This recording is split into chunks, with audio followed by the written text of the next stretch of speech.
Hello students. तो प्यारे बच्चों, आज हम बात करने वाले हैं आपके second chapter the fundamental unit of life cell के नेक्स्ट टॉपिक के बारे में। जैसा कि अब तक हमने बात की है प्लाज्मा मेम्ब्रेन के बारे में, जो कि अपना फर्स्ट सेलुलर कंपोनेंट है जिसके बारे में हम पढ़ रहे थे। ठीक है, तो उसके हमने फंक्शन की बात की थी बेटा। तो फंक्शन में हमने डिफ्यूजन एंड ओस्मोसिस के बारे में हम लोगों ने बात कर चुकी। आज हम लोग बात करेंगे ओस्मोसिस के जो 3 बेसिक टाइप्स हैं उनके बारे में, कि जो ओस्मोसिस का जो प्रोसेस है, वाटर जो डिफ्यूज हो रहा है high concentration to low concentration, वो कैसे होता है, किस टाइप के सॉल्यूशंस का किस टाइप का इफेक्ट वहां पे होता है। ठीक है, इनके बारे में हम लोग आज बेटा बात करेंगे। तो मेनली 3 टाइप के सॉल्यूशंस हैं जो कि ओस्मोसिस का जो प्रोसेस है वो करते हैं, और वहां पे क्या क्या इफेक्ट होता है उसके बारे में हम लोग बात करेंगे। तो बेटा फर्स्ट जो है उसको हम बोलते हैं हाइपोटोनिक सॉल्यूशन। क्या बोलते हैं? Hypotonic solution. सेकंड को हम बोलते हैं isotonic solution. Isotonic solution. Third को हम बोलते हैं बेटा हाइपरटोनिक सॉल्यूशन। Hypertonic solution. ठीक है, अब हम तीनों टाइप के सॉल्यूशन के बारे में बात करेंगे कि कैसे कैसे इनमें ओस्मोसिस का जो प्रोसेस है वो परफॉर्म होता है, इसके बारे में हम लोग बात करेंगे। ठीक है बेटा, तो सबसे पहले हम लेते हैं हाइपोटोनिक सॉल्यूशन के बारे में। तो आपको एक टर्म जो याद रखनी है वो ये है बेटा, आपको जो याद रखनी है वो क्या है बेटा? देखो, मैं आपको 3 वर्ड्स बता रही हूँ, थोड़ा उनका मतलब याद रखना। कहीं पे भी आपको मिल जाए हाइपो, आइसो या फिर हाइपर, ठीक है, ये 3 वर्ड का नाम का मतलब मीनिंग याद रखना। हाइपो का मतलब होता है लेस कंसंट्रेशन या फिर लेस अमाउंट। आइसो का मतलब होता है सेम अमाउंट या फिर सेम कंसंट्रेशन। हाइपर का मतलब होता है ज्यादा अमाउंट, मोर कंसंट्रेशन या फिर हाई कंसंट्रेशन या फिर हाई अमाउंट। ठीक है, अब आप इन 3 जो मैंने आपको मीनिंग बताए हैं, इनके ही बेसिस पे आप ये तीनों जो सॉल्यूशन है इनके थ्रू ओस्मोसिस का प्रोसेस कैसे होता है उसको बड़ी ही इजीली आप समझ लोगे। ठीक है, देखो बेटा, सबसे पहले हम बात करते हैं हाइपोटोनिक सॉल्यूशन के बारे में। किसके बारे में बात करते हैं हम? हाइपोटोनिक सॉल्यूशन में। सपोज करो आपने कोई भी प्लांट सेल ली है या फिर कोई भी एनिमल सेल ली है। ठीक है, कोई भी आपने प्लांट सेल ले ली या फिर कोई भी एनिमल सेल ले ली। एनिमल सेल में मान लो आपने आरबीसीज ले ली, रेड ब्लड सेल्स आपने ले ली। ठीक है, अब क्या किया हाइपोटोनिक सॉल्यूशन में, आप उसका मतलब क्या है कि आपने एक बीकर लिया, उसमें आपने सॉल्यूशन डाल रखा है हाइपोटोनिक सॉल्यूशन। क्या डाल रखा है बेटा? Hypotonic solution. हाइपोटोनिक सॉल्यूशन आपने ये डाल रखा है। अब आपने इसमें एनिमल सेल को, आरबीसीज को क्या कर दिया? पुट कर दिया। क्या कर दिया बेटा? पुट कर दिया आरबीसीज को। ठीक है, और साइड में कौन सा सॉल्यूशन प्रेजेंट है? Hypotonic solution. अब सपोज करो जो हाइपोटोनिक सॉल्यूशन है उसकी जो कंसंट्रेशन है वो कितनी है? मान लो वो 5 मोलर है। ठीक है, और आरबीसीज में जो वाटर प्रेजेंट है उसकी कितनी कंसंट्रेशन है? मान लो 2 मोलर है। कितनी है? 2 मोलर है। तो हाई कंसंट्रेशन कहाँ पे हुई? हाइपोटोनिक सॉल्यूशन में। और कम कंसंट्रेशन कहाँ पे हुई? आरबीसीज में। 2 मोलर कंसंट्रेशन है। ठीक है, तो जो हाइपोटोनिक सॉल्यूशन है अब वो क्या करेगा? बाहर की साइड से वाटर अंदर की साइड क्या होने लग जाएगा? डिफ्यूज होने लग जाएगा। क्या होने लग जाएगा? डिफ्यूज होने लग जाएगा, because of the high concentration which is present outside the RBCs. ठीक है, आरबीसीज के बाहर वाटर की अमाउंट कितनी है? 5 मोलर, जबकि आरबीसीज में कितनी है? 2 मोलर। तो हम यहाँ पे ओस्मोसिस के ही टाइप्स पढ़ रहे हैं, तो हमें हाई कंसंट्रेशन से लो कंसंट्रेशन में क्या कराना है? वाटर को डिफ्यूज कराना है। तो क्या होगा? बाहर से अंदर की साइड क्या होने लग जाएगा? सॉल्यूशन मूव करने लग जाएगा। ठीक है, वाटर जो है वो अंदर की साइड मूव करने लग जाएगा। तो जिसके कारण रिजल्ट क्या होगा कि जो आरबीसीज का स्ट्रक्चर इतना है ये क्या हो जाएगा? स्वेल कर जाएगा। क्या हो जाएगी? आरबीसी स्वेल, फूल जाएगी। ठीक है, क्यों? क्योंकि इसमें वाटर बाहर से मूव करने लग गया। ठीक है, तो इसलिए क्या हो जाएगा, ये स्वेल कर जाएगी आरबीसी का जो स्ट्रक्चर है वो। ठीक है, तो हाइपोटोनिक सॉल्यूशन में मेनली क्या हुआ कि यदि आपने साइड में जो मीडियम ले रखा है, साइड में जो ये आपने मीडियम ले रखा है सराउंडिंग में, आरबीसी के सराउंडिंग में, उसकी जो कंसंट्रेशन होगी वो क्या होगी, हाई वाटर कंसंट्रेशन होगी देन दी आरबीसी या फिर देन दी सेल। ठीक है, वाटर की जो कंसंट्रेशन है वो ज्यादा होगी as comparison to the RBC. इसलिए क्या होगा कि जो बाहर से जो वाटर है वो अंदर की साइड क्या होने लग जाएगा, डिफ्यूज होने लग जाएगा। तो सेल का जो साइज है वो इंक्रीज होगा, सेल स्वेल करने लग जाएगी, जिसको हमने क्या बोला, आरबीसी क्या कर जाएगी, स्वेल करने लग जाएगी। क्या करने लग जाएगी बेटा, स्वेल करने लग जाएगी। और जैसे स्वेलिंग होती जाएगी, आरबीसी स्वेल करती जाएगी, फूलती जाएगी, उसके बाद ये क्या हो जाएगी, बर्स्ट हो जाएगी। क्या हो जाएगी, बर्स्ट हो जाएगी, फूट जाएगी। ठीक है, तो ये जो प्रोसेस है, जो बर्स्ट हो गई आरबीसी, इसको आप क्या बोलते हो, हीमोलाइज्ड। क्या बोलते हो बेटा, हीमोलाइज्ड। हीमो जो वर्ड है वो मेनली अपना ब्लड से या आरबीसी से होता है। ठीक है, और लाइज्ड का मतलब होता है ब्रेक डाउन या फिर ब्रोकन डाउन, जो टूट जाना, बर्स्ट हो जाना। ठीक है, तो यहाँ पे आरबीसी क्या हो गई, ब्रेक हो गई या बर्स्ट हो गई, तो उस टर्म को आपने क्या बोल दिया, हीमोलाइज्ड। ठीक है, इतना समझ में आ गया आपको कि हाइपोटोनिक सॉल्यूशन क्या होता है, इतनी बात समझ में आ गई। ठीक है, अब हम सेकंड बात करते हैं आइसोटोनिक सॉल्यूशन के बारे में। अब यहाँ पे भी आपने क्या लिया बेटा, मान लो कोई एनिमल सेल ली, सपोज आप आरबीसी लेके चल रहे हो। ठीक है, एनिमल सेल लिया आपने, आरबीसी को लिया, आपने एक सॉल्यूशन लिया। अब ये कौन सा सॉल्यूशन होगा जो साइड में होगा, आइसोटोनिक सॉल्यूशन होगा। कौन सा होगा ये, आइसोटोनिक सॉल्यूशन, आइसोटोनिक सॉल्यूशन होगा। ठीक है, अब इसमें क्या रखा है, आरबीसीज है, आरबीसीज है। ठीक है, अब बाहर की साइड 5 मोलर कंसंट्रेशन है वाटर की, अंदर भी 5 मोलर कंसंट्रेशन है वाटर की। बाहर भी 5 मोलर है, अंदर भी 5 मोलर है कंसंट्रेशन। तो दोनों तरफ वाटर की कंसंट्रेशन सेम है, अंदर भी 5 मोलर है, बाहर भी 5 मोलर है। तो वाटर ना ही तो बाहर से अंदर मूव करेगा और ना ही आरबीसी से बाहर मूव करेगा। वाटर की कंसंट्रेशन क्या रहेगी, सेम रहेगी दोनों तरफ। इसीलिए हमने बोला था ना, आइसो का मतलब क्या होता है, सेम होता है। ठीक है, तो क्या हुआ, वाटर की जो अमाउंट है वो ना ही तो बाहर से अंदर मूव करेगी, ना ही अंदर से बाहर मूव करेगी। अगर बाई चांस मूव करती भी है, अगर डिफ्यूज करती भी है, तो कैसे करेगी, सपोज अगर यहाँ से 1 मोलर अगर डिफ्यूज किया, तो यहाँ से 1 मोलर बाहर की साइड क्या हो जाएगा, डिफ्यूज हो जाएगा। तो जो सॉल्यूशन है वो आइसोटोनिक है, वो वाटर की कंसंट्रेशन को, वाटर की अमाउंट को क्या करेगा, इक्वल रखेगा, सेल में भी और बाहर भी। ठीक है, तो यहाँ पे ना ही तो कोई एंट्री होगी वाटर की, ना ही कोई एग्जिट होगी। और अगर वाटर की एंट्री और एग्जिट होती भी है, तो जितना वाटर एंटर करेगा आरबीसीज में, उतना ही वाटर बाहर एग्जिट भी कर जाएगा। क्योंकि आइसोटोनिक सॉल्यूशन में क्या हुआ, जो बाहर जो सराउंडिंग में जो मीडियम है, आरबीसीज के सराउंडिंग में जो सॉल्यूशन है, उसकी कंसंट्रेशन और उन आरबीसीज के अंदर जो वाटर के अमाउंट प्रेजेंट है, उसकी कंसंट्रेशन क्या होगी, सेम होगी। इसलिए हम क्या बोलते हैं बेटा, इसको आइसोटोनिक सॉल्यूशन। ठीक है, इसमें समझ में आया। तो इसमें ना ही तो आरबीसीज का साइज छोटा होगा, ना ही आरबीसीज का साइज बड़ा होगा। जितनी आरबीसीज की साइज था उतना ही रहेगा नॉर्मल। ठीक है, अब हम बात करते हैं हाइपरटोनिक सॉल्यूशन के बारे में। अब आपने यहाँ पे भी आरबीसीज को मान लो लिया, एनिमल सेल को, सॉल्यूशन आपने लिया। अब जो आप बाहर जो सॉल्यूशन ले रहे हो वो आप कौन सा लोगे बेटा, हाइपरटोनिक सॉल्यूशन। कौन सा लोगे आप, हाइपरटोनिक सॉल्यूशन।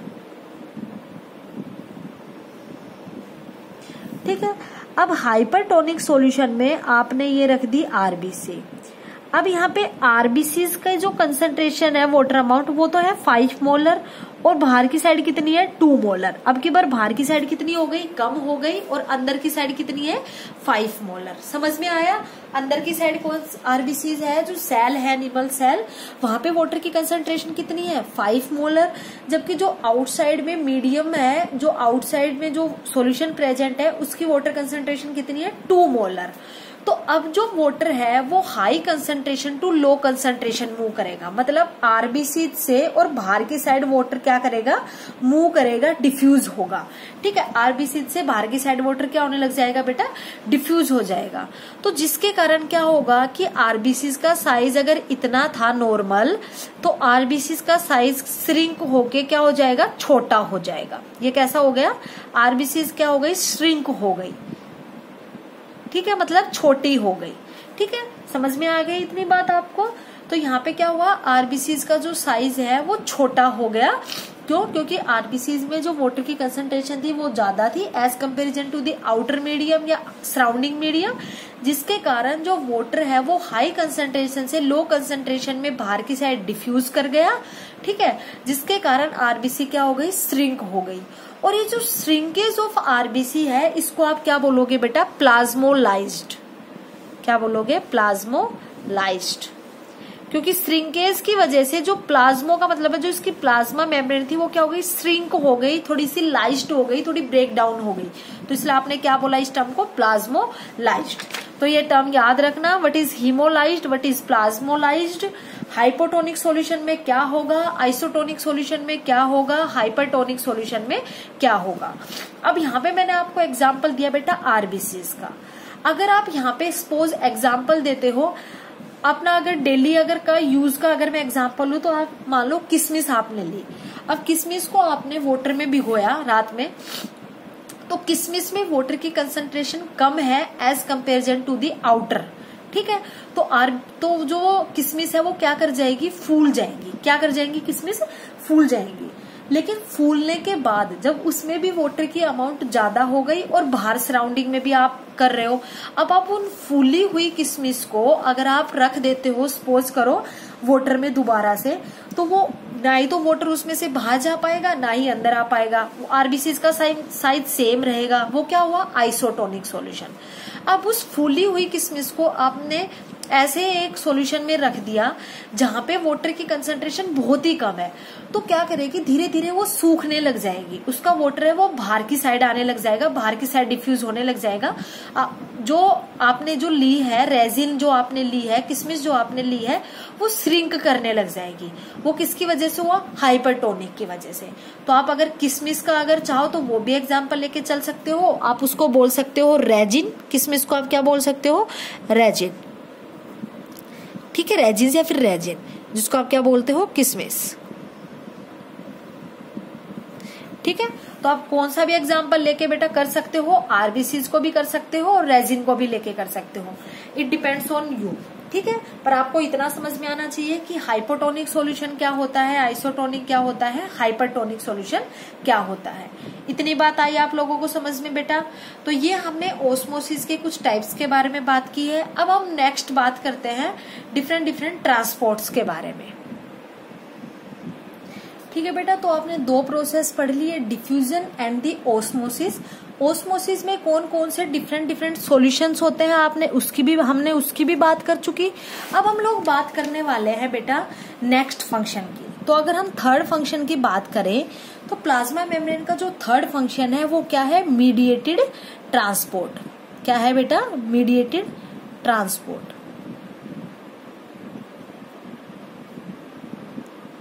ठीक है, मीडिएटेड ट्रांसपोर्ट में हम लोग क्या देखेंगे, मीडिएटेड ट्रांसपोर्ट में हम देखेंगे कि कुछ ऐसे मॉलिक्यूल्स होते हैं जो मेम्ब्रेन से पास होते हैं, लेकिन उनको पास होने के लिए, उनको मूव करने के लिए प्लाज्मा मेम्ब्रेन से कुछ ट्रांसपोर्ट प्रोटीन्स की, कुछ परमिएजेस की जरूरत होती है। क्या होती है, कुछ ट्रांसपोर्ट प्रोटीन्स की हेल्प चाहिए होती है, ट्रांसपोर्ट प्रोटीन्स की हेल्प चाहिए होती है।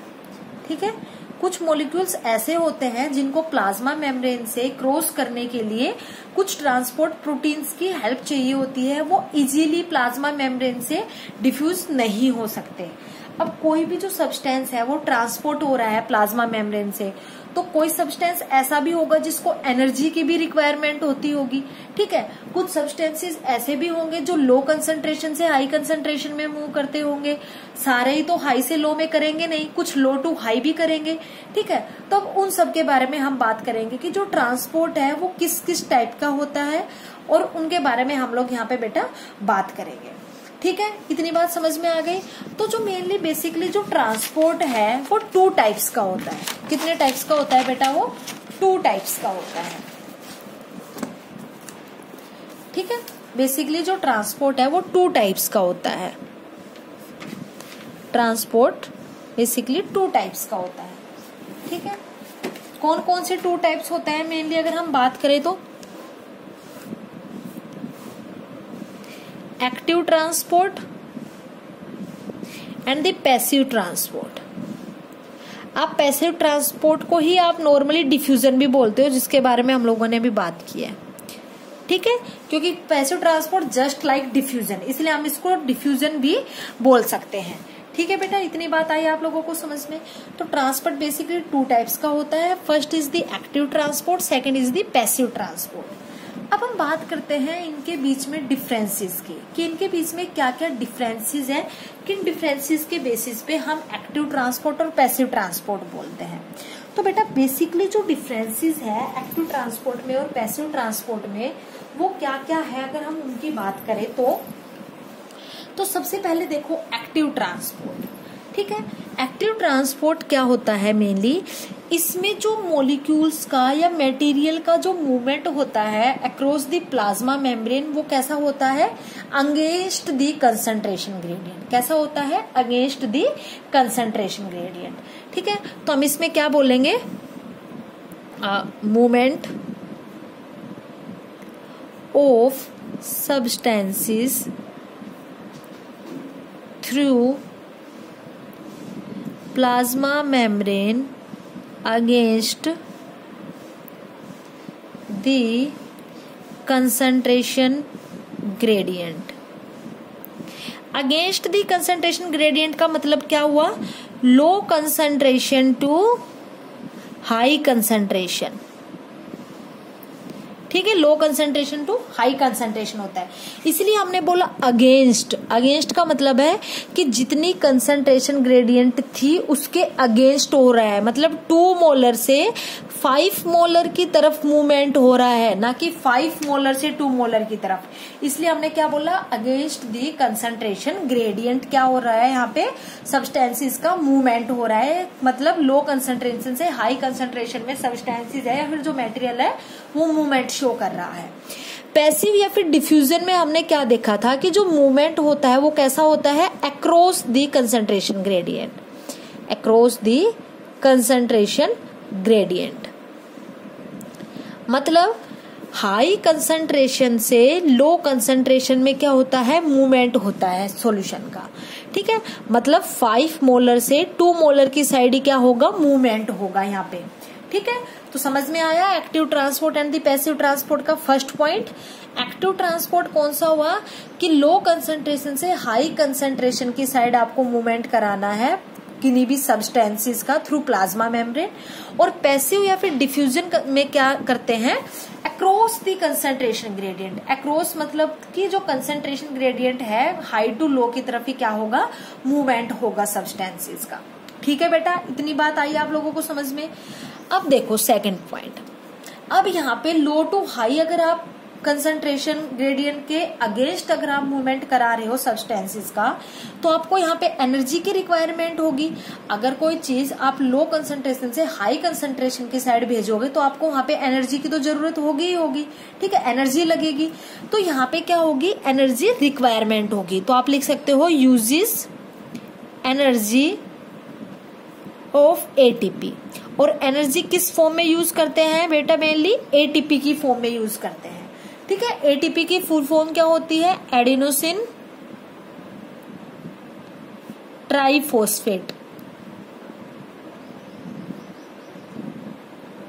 ठीक है, तो लो टू हाई कंसंट्रेशन में अगर आप सब्सटेंसेस को मूव करा रहे हो तो वहां पे आपको एनर्जी की जरूरत होगी।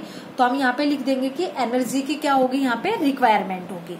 लेकिन पैसिव ट्रांसपोर्ट में या डिफ्यूजन में जब हाई टू लो कंसंट्रेशन में मूवमेंट हो रहा है तो यहाँ पे कोई भी एनर्जी की रिक्वायरमेंट नहीं होगी।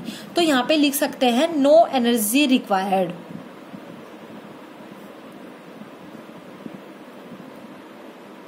ठीक है, एनर्जी की कोई भी रिक्वायरमेंट यहाँ पे नहीं होगी।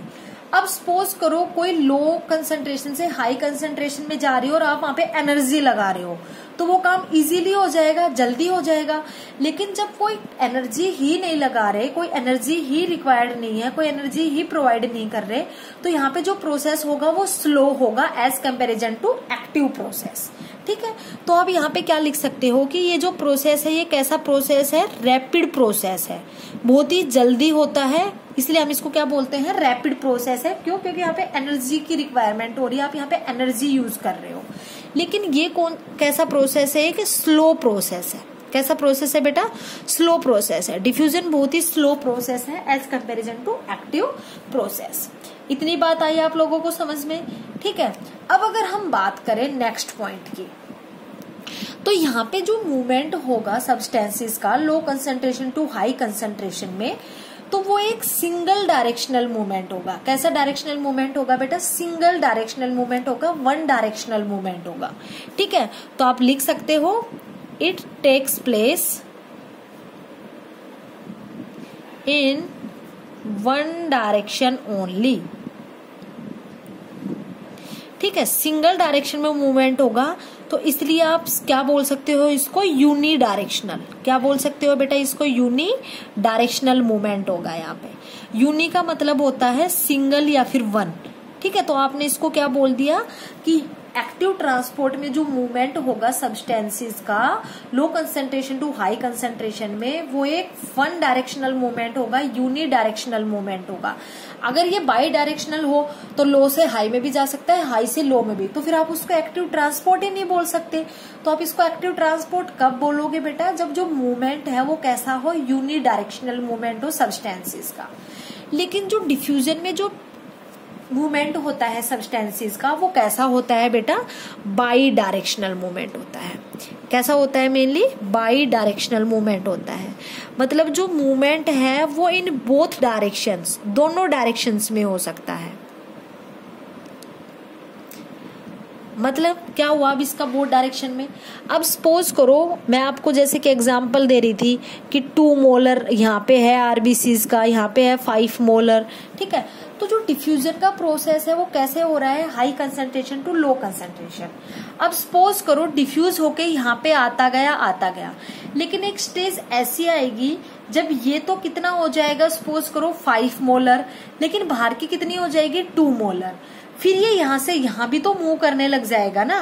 ठीक है, तो क्या होगा, यहाँ पे बोथ डायरेक्शन में मूवमेंट हो रहा है। ठीक है, कि जब आप मान लो आपने गिलास लिया, आप उसमें पानी डाल रहे हो, अब उसमें एक भी बूंद पानी की नहीं है, आप उसमें पानी डाल रहे हो, तो वो पानी का फुल भर के उसमें से भी तो पानी निकलने लग जाएगा ना। क्यों? पानी की अमाउंट वहां पे क्या हो गई, ज्यादा हो गई, तो पानी अब उसमें से भी बाहर की साइड मूव करने लग जाएगा। वही कंडीशन यहाँ पे है कि आपने 5 मोलर से 2 मोलर की साइड जब वाटर को डिफ्यूज किया, तो ये 2 मोलर से बढ़ के इसकी कंसेंट्रेशन ज्यादा हो गई। मान लो 5 मोलर हो गई और बाहर की साइड 2 मोलर हो गई, तो भी ये क्या करेगा, बाहर की साइड मूव करने लग जाएगा। चलो 5 मोलर ही नहीं, अगर 2 मोलर अंदर है और अगर 5 मोलर बाहर है, अगर मान लो यहाँ से मूव करता गया, ठीक है, अगर यहाँ पे मान लो 5 मोलर हो गई, ठीक है, और फिर बाहर की साइड कितनी बचेगी, 2 तो है ही, 3 यहाँ से आ गई, यहाँ पे 2 बची, बाहर 2 मोलर हो गया। तो अब ये हाई हो गई, ये लो हो गई, तो अब ये यहाँ से यहाँ मूव करने लग जाएगा बाहर की साइड। ठीक है, तो ये कैसा हुआ बेटा, मेनली बोथ डायरेक्शन में मूवमेंट हुआ। तो इसने आपको क्या बोल दिया कि बाई डायरेक्शनल मूवमेंट होगा यहाँ पे। ठीक है, तो इतनी बात समझ में आई कि what is the active process and what is the passive process. Passive को ही आप डिफ्यूजन भी बोलते हो। ठीक है, अब ये आपके लिए ब्रीफ में मैंने आपको बताया है। एक्टिव प्रोसेस में आपको बहुत सारे टाइप की कैरियर प्रोटीन्स की भी जरूरत पड़ती है किसी भी सब्सटेंस के मूवमेंट के लिए, क्योंकि आप उसको लो कंसंट्रेशन से हाई कंसंट्रेशन की साइड मूव करा रहे हो। ठीक है, तो आपको यहाँ पे एनर्जी की तो रिक्वायरमेंट है ही, साथ ही साथ आपको किसकी जरूरत और पड़ रही है बेटा, यहाँ पे कैरियर प्रोटीन्स की, क्योंकि वो इजीली क्या कर देती है, सब्सटेंस को मूव करा देती है एक जगह से दूसरी जगह। ठीक है प्यारे बच्चों, तो आज के लिए इतना ही। इससे आगे हम बात करेंगे बेटा नेक्स्ट वीडियो लेक्चर में। Thank you.